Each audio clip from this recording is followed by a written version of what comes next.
Hi, folks. It's Dr. Christine Sauer here with Sparkles for Better Mental Health and Growth in 5 Dimensions. Welcome to today's show, and I'm very excited to have James Heppner on the show, a results coach, he calls himself. Welcome, James. Hey, well, yeah, thank you. I'm just honored to be here. I was gonna say welcome to you, but no, thank you for having me. Thanks, James. I looked over your CV. It's so long. I'll let you tell your story yourself.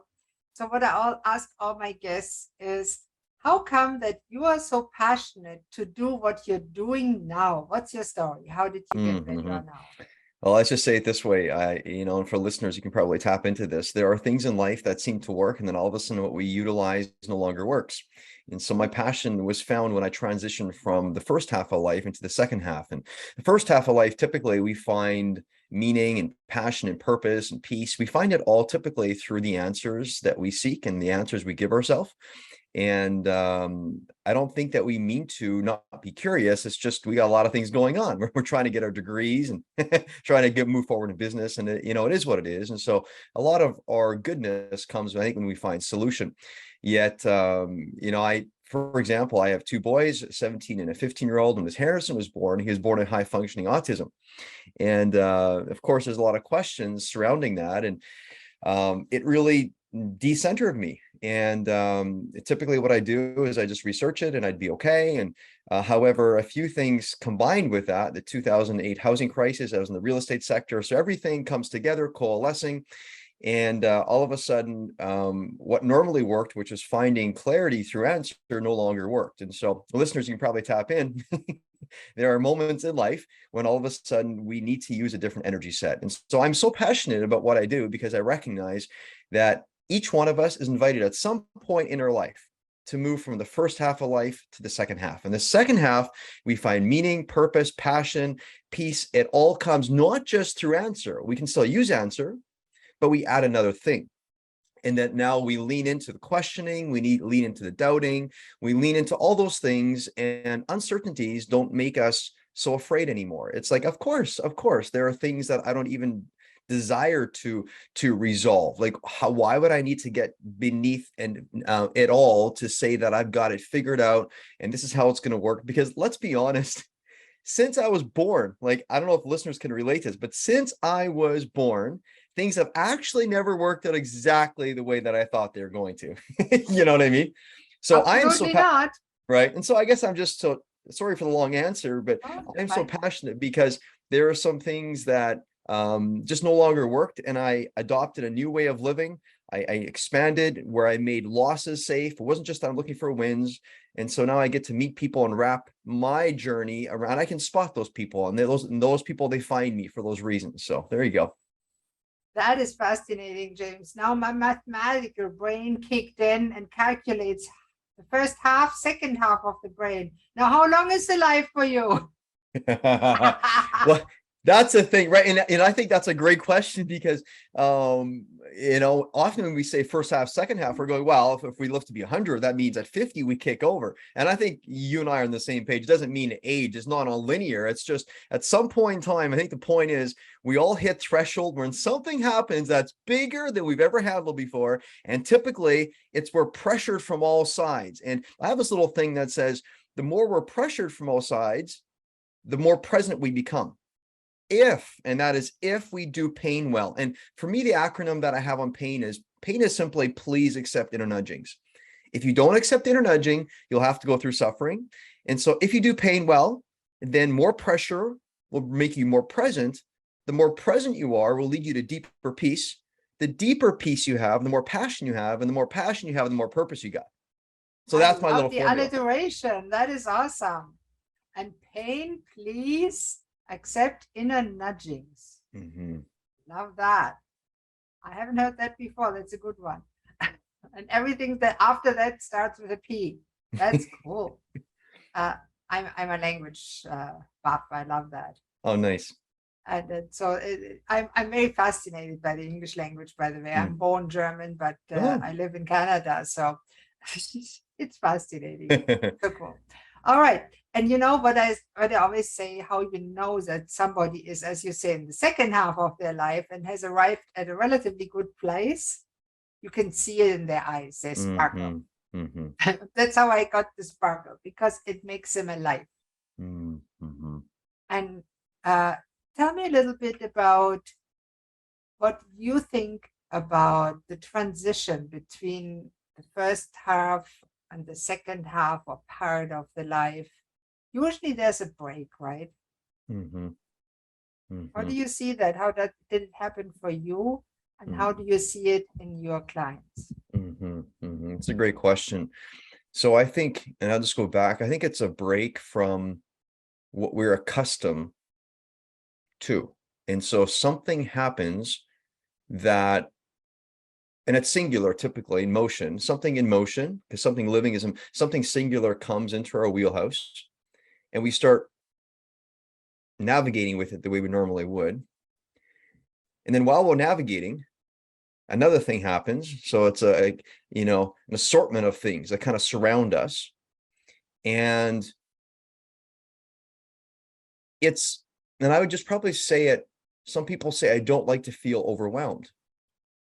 And, and I would say, true, in the first half of life, when too many things happen, we're like, whoa, just a second. We try to categorize, we try to keep separate, and first this project and then that. But then in life, when the second half invites us to enter, it's such a challenge because it no longer works to do a single thing. Now, I'm not talking about being split focused. I'm talking about being laser focused on the thing, but then you have these other things. Like my son being born high functioning autism, I went through an audit by the government. Our company, we owned a large construction company, and our company had sold to us a few houses, and we thought we had fairly assessed value, and they said not. So we owed a bunch of money. Not a big deal. We had the funds, but 2008 came. So that's this third piece, 2008. There's all these things that coalesce. And the only thing I can say is what we once did with overwhelm, which is to shut off. Unless we go overwhelmed towards what now, we got to be open in that moment. And that's the difficult transition. If you'd ask me, instead of overwhelmed because of, and then we get through it and we say, well, in spite of that, this happened. That's not going to help. We need to find a way of living. This is what I help my clients with, that we begin to language and adopt a way of operating where we get through and we get from because of, not in spite of. Because if we say in spite of, then we're conquering it. We use words like conquer. And conquer means the next time something happens that's a little big for us to handle, we get overwhelmed. And it's not towards what? It's not, because overwhelm was just an emotion. And it helps us direct all of our energies to something. And so I think the human finds itself to be pretty intensely powerful when it just goes, okay, wait a minute. All these things are coming at me, but how is it that they could be for me? In the beginning of life, typically it's like I address the marriage proponent or, the dating or partner thing. Then perhaps I address the career thing first. And, we do these singularity things. But as we go forward, these things hit us at a couple of times. And I think if we can just stop, pull back, feel all of it. So we have to become the observer. And then a point that, wait a minute, this overwhelm, what's it directing my energies towards? And so instead of making it like, well, it's too much, too much, too much, it must be bad news, it must be horrible news, to look at it differently. And this is the most difficult part, because most people, when these moments happen, they're like, well, there must be something wrong with me. It must be something wrong with the pills I'm taking or not taking. There must be something wrong with the exercise, which, I mean, it can all be part of course. But I think the human being has to wrap around a different way of living. And you have to start just seeing that it's all here to serve. And so I guess to share a story. I had a client reach out to me just a couple of weeks ago, and I've only been working with this person for, like I say, a few weeks. And they go, gosh, I can't believe just the small movements I made already by just identifying that there is a first half of life and a second half. And the fact that I feel so uncomfortable is because I'm labeling all this destabilization, like all of these things hitting me. Earlier, I labeled them all for like taking me down, apparently. But now I'm going, wait a minute, I'm just pulling back and I'm observing all this stuff coming. And then I asked myself, what is this all for? And so he goes, hey, this gentleman says, I feel this inviting for peace. And actually, I'm beginning to participate with it in a brand new way. And I feel incredible. So anyway, that's a bit of a story.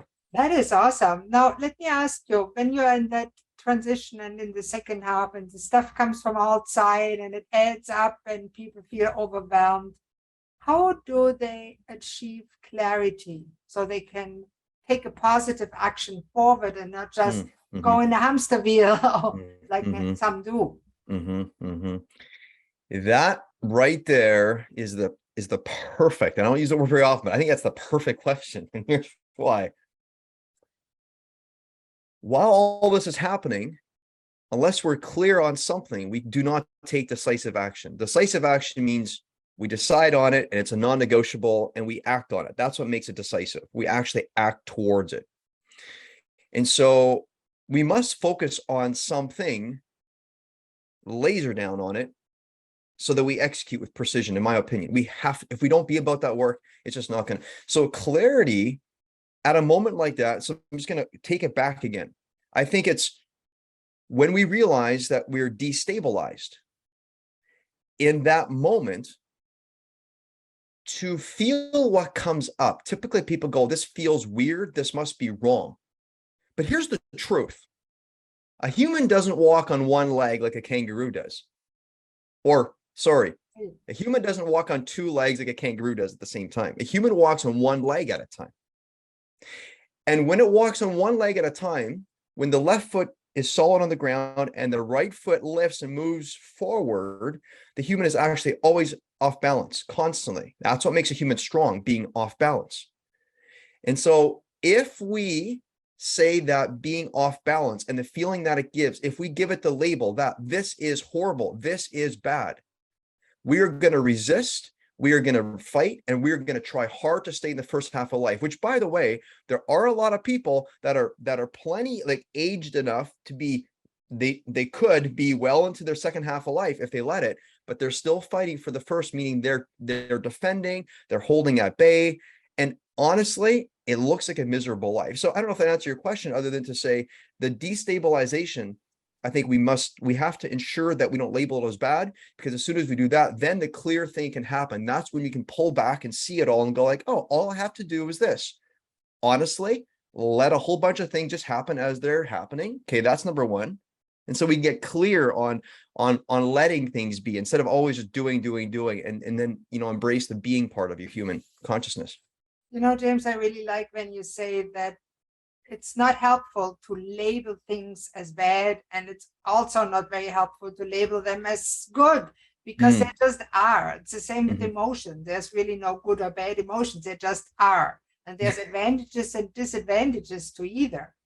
And I love the way you said that. Now, many people, especially since COVID, Mm, mhm, they are ruled by fear mm, and they are mhm. scared. They don't know what the future will bring. And that uncertainty sometimes paralyzes people. It seems like there's some invisible lion or tiger that they can see in their mind and they freeze. What do you make out of that? And how can people get help to resolve that? Well, let me just start by saying, and you're a doctor, so you'll probably know this better than anyone. There's a little saying that I like to remind myself and my clients of, and it goes a bit like this. The doctor, and again, if this isn't what you do, I'm so sorry, but but the doctor, you probably have heard of this, but the doctor facilitates kind of giving the client something to think about. So they say the doctor distracts the client until the client finally heals itself.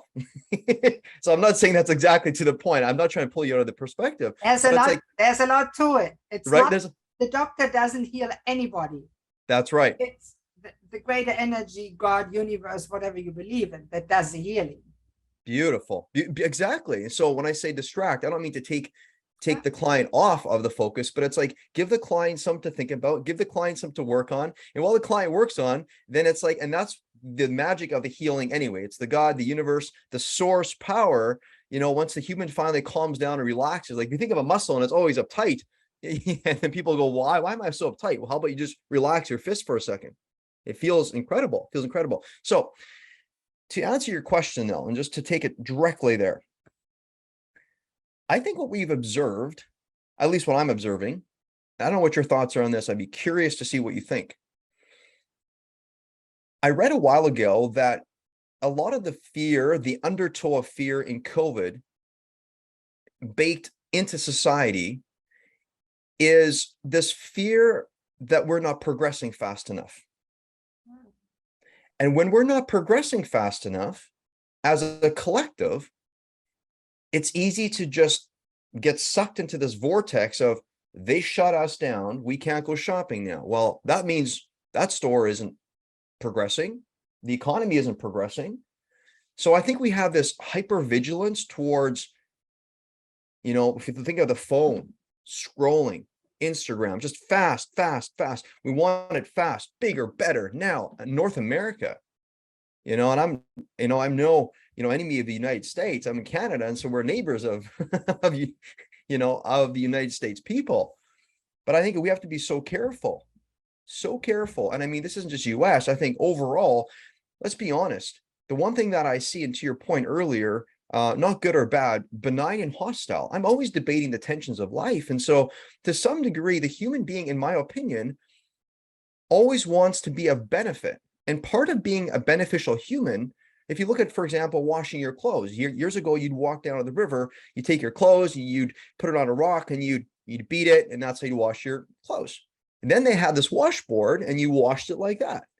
Now we have a washing machine, you throw it in, you turn it on and it goes. We're still doing the exact same thing, washing clothes, but we've progressed. And I think to some degree, us humans, we find ourselves at the highest state of being and living when we get to stand next to the creator and do what we're designed to do, which is co-create with the creator.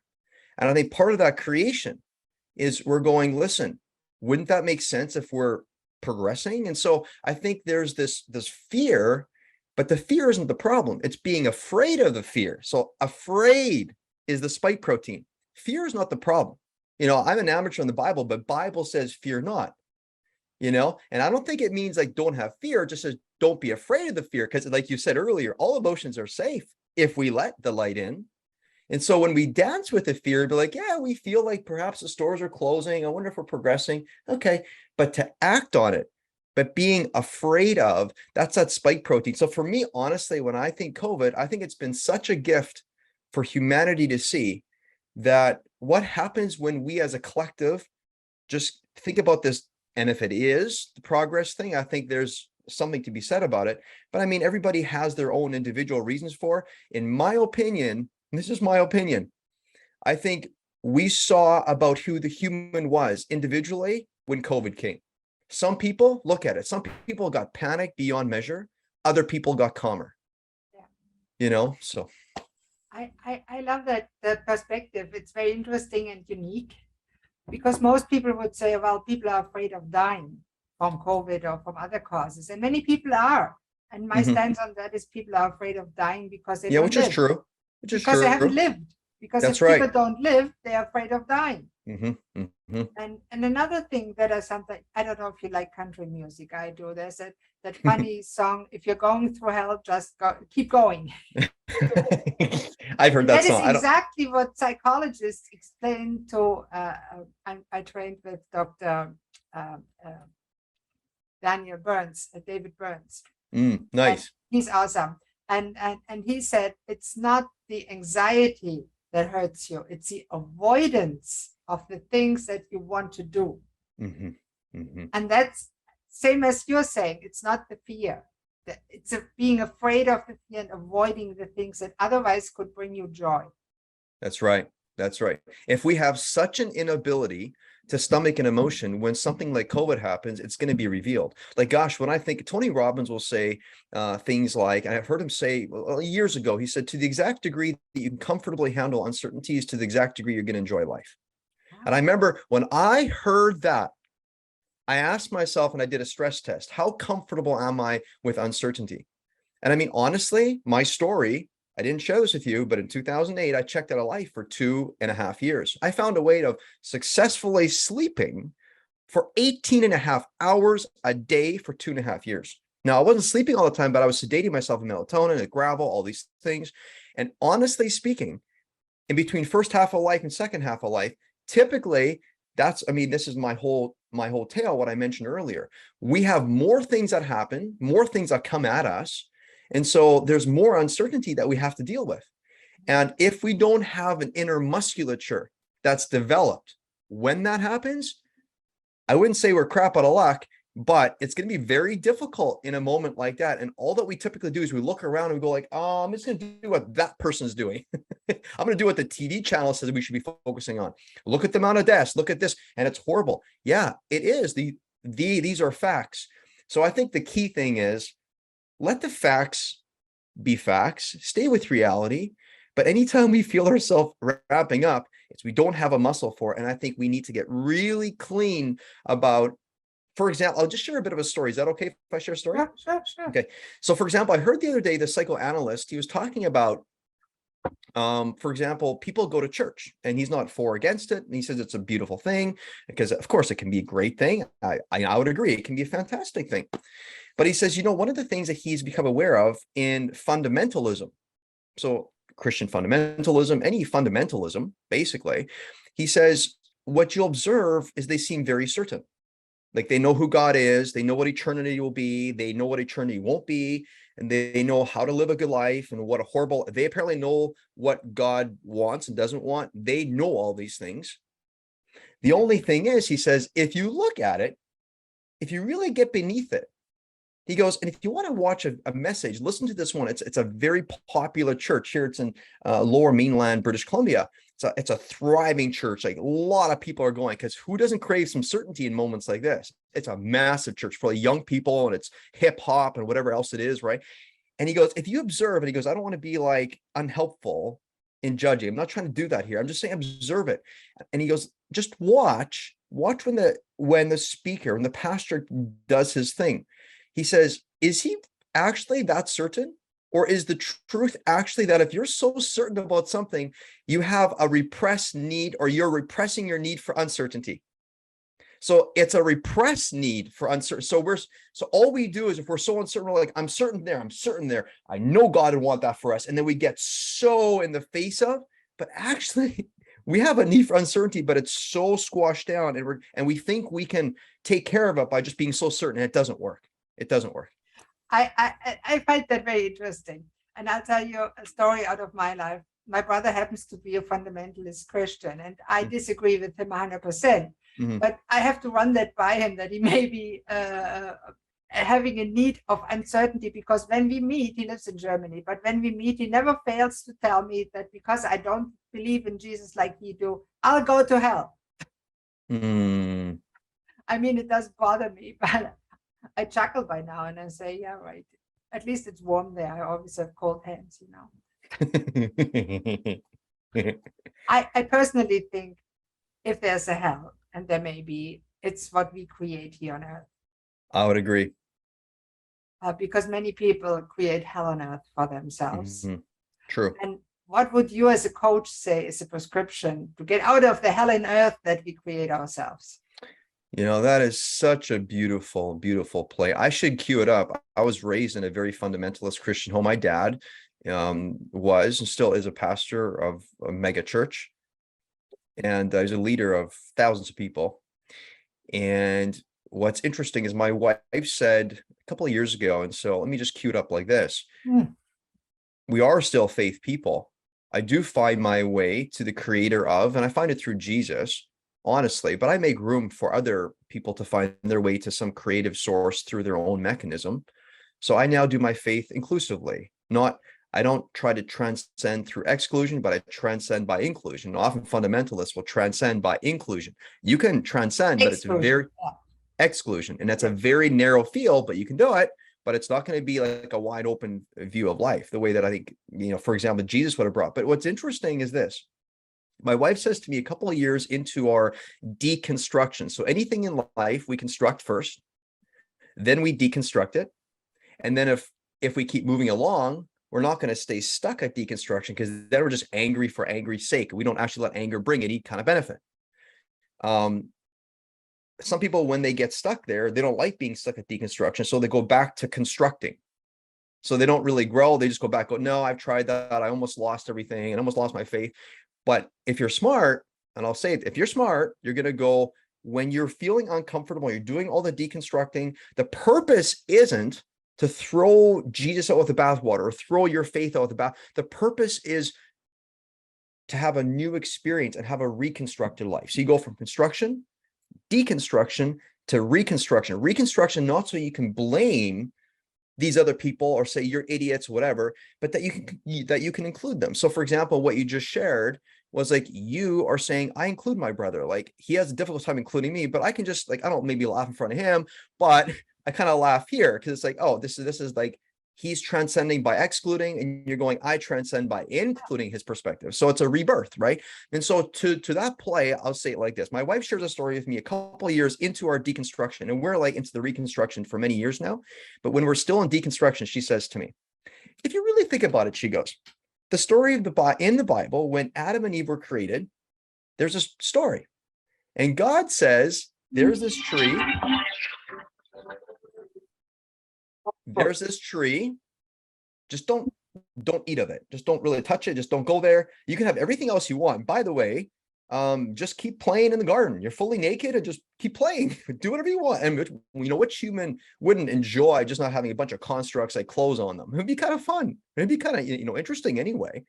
And I'll say it like this. My wife, Megan, I've been married to her for like 22 years, but been with her for 27 years, love of my life, says, when you really consider what brings a hell on earth, so to your point, it's when we do what Adam and Eve did. And what they did is they wanted to have the ability of how they perceive God to be. See, they thought God was a judger of right or wrong. And so they said, we want to judge right or wrong too. So if God has that ability, then we want it too. And so why can't we decide that it's good for us? So they ate of it, and God just based, and whether the story is true or not, makes me no difference. Makes me no difference. No. If it's a parable, if it's a myth, I don't care. But the story is rich because the story says, listen, so God threw them out of the garden. And in my opinion, if ever you want to create a hell on earth, and if you want to be about toiling, he says, from this day forward, you're going to toil. If you want to be about toiling, then you're going to adopt how you think God is. If God's a judger and looking for how he can just condemn you to this hell, like, what kind of a loving presence is that? Makes no sense. But of course, I love that. But of course, that mess. God. When we play God, we create hell on earth. That's right. When we play God. And what's interesting, it's our perception of God. Yeah. And who's to say God even does that? Because, see, we are trying to get closer to God by saying we want to have the ability to judge right or wrong. God says, you make a horrible judge. But if we're made in God's image, wait a minute. The human being has a demand and a desire. If Jesus came down to earth and he was from the Father, and so he was at least half human when he was here for a period of time, at least half of him was human. It says fully human, fully like us. That means that maybe God is more like us than we think. Maybe God doesn't have it all figured out. Maybe God says that the demand and desire you have of yourself, I do that too. And I love it if you can come stand beside me as a co-creator and we can work this thing out. So I think if we perceive that God is that judge who's constantly doing that, looking for good or bad, of course we're going to try to get closer to him by being like that. But he goes, if you do that, you're going to have a hellish existence and go toil over there. And we live in constant fear of being judged. 100%. That is not a fun environment. I agree. And it's so fascinating because as a coach, and you probably do it every day, you help make people uncomfortable to assist them in personal growth. True. And really, some people think life should be comfortable. What do you say to that? Watch TV and eat your chips. Life is comfortable. Yeah. Well, let me say it like this. I read this a little while ago. It's an old Indian proverb, and it goes like this. A healthy person has, I'm going to read it actually. I had it in my notes here. A healthy person has 1,000 wishes. A sick person has one. And the way I'd say this is opportunities are everywhere when we let the light of difference, disturbance, and discomfort in. I'll say it again. Opportunities are everywhere when we let the light of difference, disturbance, and discomfort in. Because it's in our discomfort that all our growth is found. I love that. Beautiful. Good for you. Now, to wind that slowly down, it's such a pleasure to talk with you. I could talk for 2 more hours. And if somebody likes you, what he sees and says, it makes sense, James, I want to talk to him. What can they do? How can they Mm, find you? Besides, of course, I put your website underneath the video and in the show notes. But how can they find you? mm-hmm. Well, and I'll just, and firstly, let me say this, it's been an honor to be on the show, and I really appreciate you. And I looked in some of your work, and I'm tickled to be here with you. And so, thank you. And I just appreciate, and I think we get to work together on this. So yeah, people can find me just by simply going, into your show notes, and you'll have a link there. But the link I'm going to give here is the exact same link they'll find. Just simply go to www.jamesheppner. So it's JAMESHEPPNER.com. And you can navigate through. You can see there's a blog, there's a podcast there called Weekly Wins and Losses. And I got another one called Ferocious Achievers that'll be coming up real shortly, and that's for high level CEOs, founders, and owners of companies. While you're navigating through, feel free if you want to just touch base and say, hey, thanks for that little insight. If it's no strings attached, if you'd like that to be the case, just want to reach out and say thank you for, I was on, or I listened to the Dr. Christine podcast, the Sparkles podcast. That would be fantastic. That'd mean the world to me. I'm a relational person, so it mean the world to me, to be totally honest. So if you want to say a thank you, or if you want to say, hey, listen, I'm interested in maybe, talking with you and seeing what it'd look like for us potentially to work together, you can feel free to do that by going there. And what you'll notice while you're navigating through, a little pop-up is going to appear, and the pop-up is offering a discovery call. And ever since, let me say it this way, once the Ukrainian war got really etched and the inflation started rising, people's fear and the spike protein and being afraid of the fear, I think, really set in. And so I've just decided to do, and this is for a limited time only, the discovery call. So it's a business life consultation, no charge, for anyone that has the guts and the courage to reach out and to go for it. And I'll be gentle and be gracious, but I'll be honest, I'm a strength finder. I'm here to help you forward. And it's like you say, someone has to be willing to do some uncomfortable work. But this is what my clients say. They said, James, we do some heavy work, but it feels like we do it in a light way. We have fun doing it. So I don't know if that's part of the magic, but I just happen to know that there's many ways to approach things in life. And I think if we do things from a very scarce place and a fear place, and just trying to rebuild what we think or perceive we've lost, I think that can be very unhelpful and unhealthy. I think we need to be okay with survival response, but then also utilize survival to go beyond, support us. So bring the truth and bring there. So anyway, yes, sorry for that long rant, other than they can find me at my website, jamesheppner.com. That's awesome, James. And I thank you very much for being on the show. And that is the end of today's Sparkles for Mental Health, Growth in 5 Dimensions. And you just grew. See you next week. Bye-bye. Take care. Bye.